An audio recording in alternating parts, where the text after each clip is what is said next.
শাকিবের এক পুত্রের জন্মদিনে আরেক পুত্রের শুভেচ্ছা। ঢালিউড সুপারস্টার শাকিব খান ও জনপ্রিয় অভিনেত্রী অপু বিশ্বাসের ছেলে আব্রাহাম খান জয়ের জন্মদিন আজ। 2016 সালের 27 সেপ্টেম্বর কলকাতায় জন্ম নেন শাকিব অপু পুত্র। শুক্রবার 27 সেপ্টেম্বর জয়ের জন্মদিন। বিশেষ এই দিনটিকে কেন্দ্র করে ইতোমধ্যেই শুভেচ্ছায় ভাসছেন এই স্টারকিড। এদিকে জয়ের জন্মদিনে শাকিব খানের আরেক পুত্র শেহজাদ খান বীর জন্মদিনে শুভেচ্ছা জানিয়েছে। সামাজিক মাধ্যম ফেসবুকে বুবুলির পেজ থেকে বীরের একটি ভিডিও পোস্ট করা হয়েছে। সেখানে শেহজাদ খানকে বীরকে বলতে শোনা যায়, হ্যাপি বার্থডে জয় ভাইয়া, I love you so much. বুবুলির পোস্ট করা ওই ভিডিওর নিচে একজন লিখেছেন, মাশাআল্লাহ, আলহামদুলিল্লাহ বীর বাবা।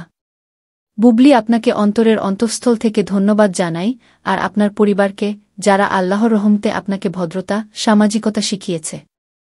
অন্যকে সম্মান শ্রদ্ধা করা সবার আসে না, সবাইকে আল্লাহ তাআলা দেয় না, আলহামদুলিল্লাহ। এর নামই শিক্ষা। ব্যক্তিগত বিষয় ব্যক্তিগত রেখে, অন্যকে বুঝতে না দিয়ে মানুষকে ছোট না করে ভালো ব্যবহার দিয়ে সমাজকে সুন্দর করা যায়। জাযাকাল্লাহ খয়রান বীর বাবা, তোমার জন্য ও তোমার মায়ের জন্য।